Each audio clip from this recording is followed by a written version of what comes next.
নমস্কার, আমি পৌলমী। আপনাদের স্বাগত পৌলমীর গপ্পসপ্প চ্যানেলে। আজ আমরা শুরু করছি নতুন এক ভূতের গল্প, রবিদাস সাহা রায়ের লেখা ভূতের খপ্পরে। তো দেরি না করে গল্পে ঢোকা যাক। নেড়াদের বেলতলা ছিল ভূতেদের মস্ত বড় আড্ডার জায়গা। গেছো ভূত, মেছো ভূত, মামদো ভূত, ছিটকে ভূত, শাকচুন্নি সব কিছু কায়েমিভাবে বাসা বেঁধেছিল ওই বেলগাছটার তলায়। নামে ওটা বেলগাছ, কিন্তু হিজল, তেঁতুল, তাল, তমাল অনেক রকম গাছের মিলন ঘটেছে সেখানে। অর্থাৎ ভূত পেতরা যেসব গাছে থাকতে ভালোবাসে সেসব গাছের মোটেই অভাব নেই। কাজেই ভূতেদের ওখানে চিরস্থায়ী বন্দোবস্ত। দিনের বেলা উপর দিয়ে যেতে বুক ধড়পড় করে, আর রাতের বেলা একা গেলে কাউকে আর প্রাণ নিয়ে বাড়ি ফিরতে হবে না। এই তো সেদিন হারু ঠাকুরের বাড়ি বেড়াতে এসেছিল তার ভাগ্নে চেতন ঠাকুর। ঠিক দুপুরবেলা নেড়াদের বেলতলার কাছাকাছি যেই এসেছে, অমনি তিনটে ভূত সুরসুর করে গাছ থেকে নেমে এসে বলল, "প্রণাম হয় ঠাকুর, আপনি বুঝি এ গায়ে নতুন এলেন?" চেতন ঠাকুর তো চমকে গিয়ে থমকে দাঁড়িয়ে পড়ল। দিনের বেলায় ভূত, এই যে বিশ্বাস হয় না, কিন্তু না বিশ্বাস করেও তো উপায় কি? চোখের সামনে যে জলজ্যান্ত ভূত, তাই তার মাথা গেল খুলিয়ে। ভূতেরা খ্যানখ্যানে গলায় জিজ্ঞেস করলো, "কি আমাদের কথা বুঝি মশাইয়ের কানে যাচ্ছে না? বলি এই গায়ে কি নতুন এলেন?" চেতন ঠাকুরের তো চেতনা হারাবার জোগাড়। চোখ ছানা বাড়া করে আমতা আমতা করে বলল, "হ্যাঁ, নতুন এসেছি।" "হাতে ওটা কি? ইলিশ মাছ বুঝি?" একটা ভূত চেতন ঠাকুরের হাতে ঝুলানো মুখ বাঁধা হাড়িটা দেখিয়ে জিজ্ঞেস করলো। হ্যাঁ, চেতন ঠাকুরের এবার চেতনা হলো। সত্যি হাতে হাড়ির ভেতরে তো ইলিশ মাছ। মামা হরু ঠাকুর ইলিশ মাছ খেতে ভালোবাসেন বলে তার মা ইলিশ মাছ কেটে কুটে নুন হলুদ মাখিয়ে পাঠিয়ে দিয়েছেন। আমরা গাছের ডাল থেকেই গন্ধ পেয়েছি, আমাদের সঙ্গে চালাকি। কিন্তু মামার জন্য নিয়ে আসা ইলিশ মাছের ভাগ বসাবে এই ভূতেরা, সেটা কি প্রাণে সইবে? তাই সে বলল, "না না, ইলিশ মাছ নয়।" তবুও মনে তার বড্ড ভয়। তাই ভূত তাড়াবার মন্ত্র আওড়াতে লাগলো। "ভূত আমার ভূত, পেতনি আমার ঝি, রা রা।" আর বলতে পারলো না কোনো কিছুই, সব যেন গুলিয়ে যেতে লাগলো। ভূতেরা নাচতে লাগলো ধেই ধেই করে। "দাও দাও, ইলিশ দাও, খাবো খাবো, ইলিশ দাও, দাও দাও।" চেতন ঠাকুর মাছের হাঁড়িটা আড়াল করতে চাইলো, কিন্তু এবার ভূত তিনটে তার চারিদিক ঘুরে এমন নাচ শুরু করলো, "তোর ঘাড় মটকে খাবো, তোর পেটটা চিড়ে খাবো, তোর হাড় চিবিয়ে খাবো।" চেতন ঠাকুর দেখলো ব্যাপারটা সুবিধের নয়, আগে নিজে বাঁচলে বাপের নাম।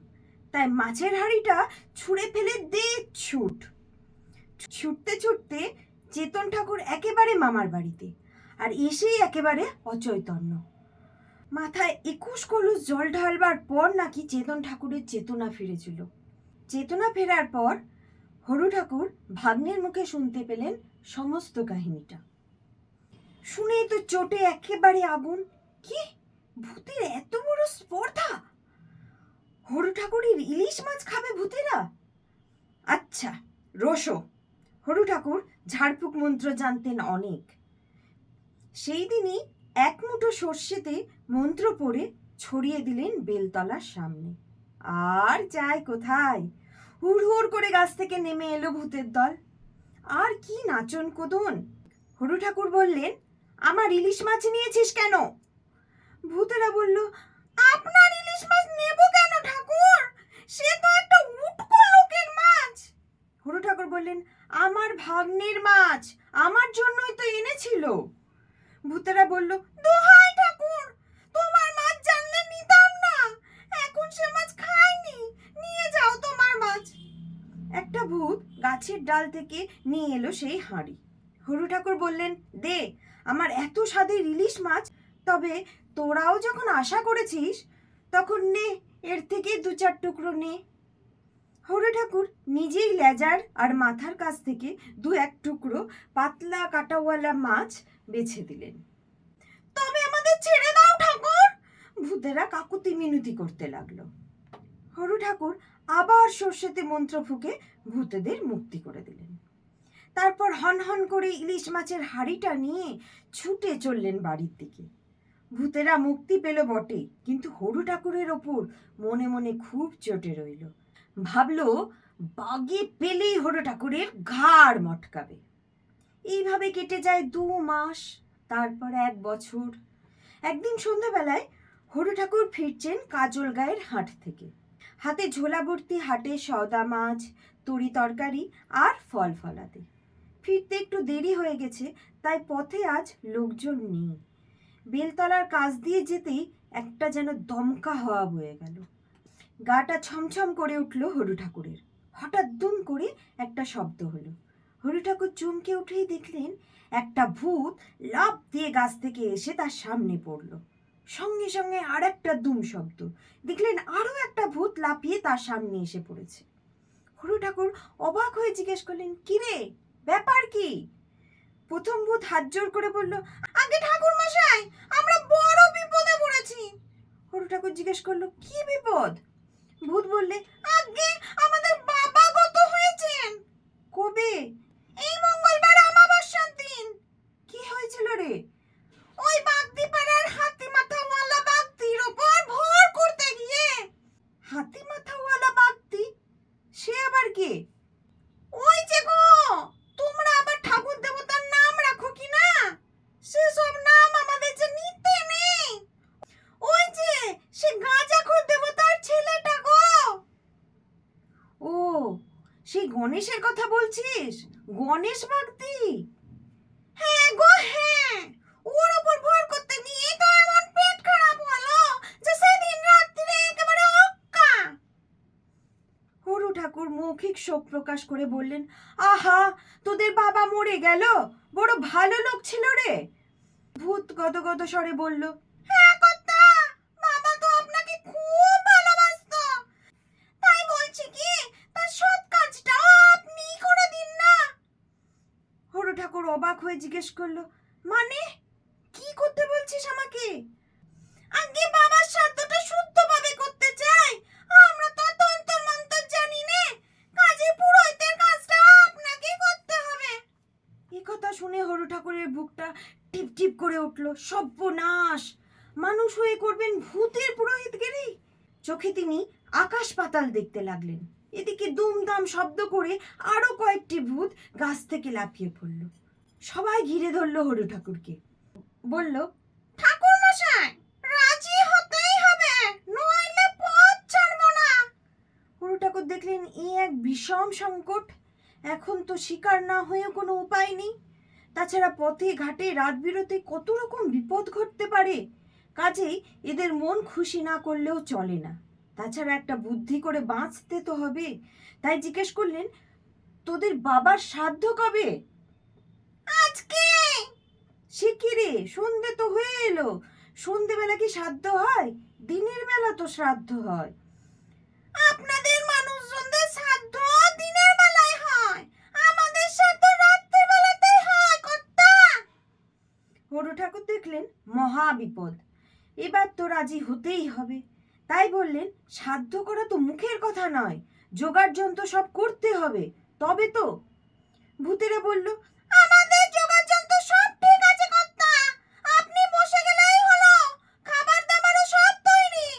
হরু ঠাকুর দেখলেন সত্যি গাছের তলায় বড় বড় মানকচুর পাতায় মরা মানুষের মাথার খুলিতে কত সব জিনিসপত্র সাজানো। কেচোর চচ্চড়ি, মরা ইঁদুরের ঘন্ট, শুকনো মরা কাকের কাবাব, আরো কত কিছু।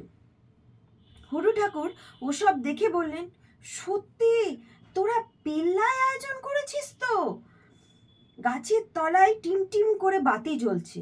একটু পরে হরু ঠাকুর বুঝলেন ওটা বাতি নয়, কতগুলো জোনাকি পোকা ধরে গোবরের মধ্যে গুজে রাখা হয়েছে। তার মধ্যে থেকেই ঠিকরে বেরোচ্ছে সেই আলো। একটা জায়গা নিকিয়ে পরিষ্কার করা হয়েছে। একটা খড়ের আসনও পাতা হয়েছে সেখানে। একটা ভূত বলল, এখানে বসুন কর্তা। হরু ঠাকুর সেখানেই বসলেন। মনে মনে ভাবলেন, আচ্ছা ফ্যাসাদে পড়া গেছে, আজ বুঝি ভূতের হাতেই বেঘরে পানটা যায়। হঠাৎ হরু ঠাকুরের মাথায় একটা বুদ্ধি গজালো। তিনি বললেন, আরো একটা আসন লাগবে, যে পিণ্ডি দেবে তাকেও তো এখানে বসতে হবে। সঙ্গে সঙ্গে হুকুম তামিল হলো। একটা ভূত হাত বাড়িয়ে দিল। সেই হাতটা লম্বা হতে হতে গিয়ে ঠেকলো জলাধারের কাশ বনে। সেখান থেকে এক মুঠো কাশ ছিঁড়ে আনলো। চোখের নিমিষে আসন তৈরি হয়ে গেল। চোখ ছানা বড় করে হরু ঠাকুর এইসব ব্যাপারখানায় দেখছিলেন। পাশেই আসন পাতা হয়ে গেল। হরু ঠাকুর বললেন, তোরা একজন এখানে বস, মন্ত্র পড়তে হবে। একটা ভূত এগিয়ে এসে জিজ্ঞেস করলো, পিণ্ডি দেওয়ার সময় ওই আকাশের উপরে যারা থাকে তেনাদের নাম বলতে হবে না তো? হরু ঠাকুর বললেন, কাদের নাম? ও, দেবতাদের নাম? না না, তা বলতে হবে না। হরু ঠাকুরের হাতে যে ঝোলাটা ছিল তাতে ছিল অনেক খাবার দাবার। সেটার উপর দৃষ্টি সব ভূতেরই পড়েছিল, আর লোভও ছিল সকলে। তারা ভেবেছিল ঠাকুর মশাই যেই মন্ত্র পড়তে আসনে গিয়ে বসবেন তখনই ওইসব জিনিসের সদ্গতি করবে।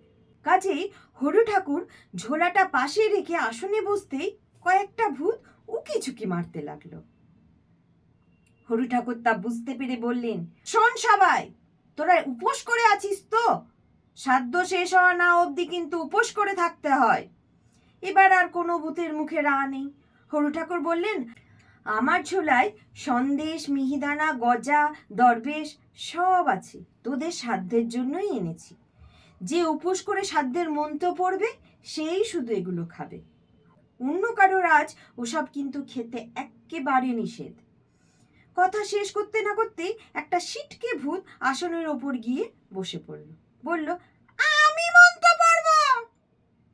সঙ্গে সঙ্গে আরেকটি মামদ ভূত তাকে টেনে তুলে ফেলল আর বলল, কি, তুই পড়বি মন্ত্র? তুই উপোস করেছিস? করিনি।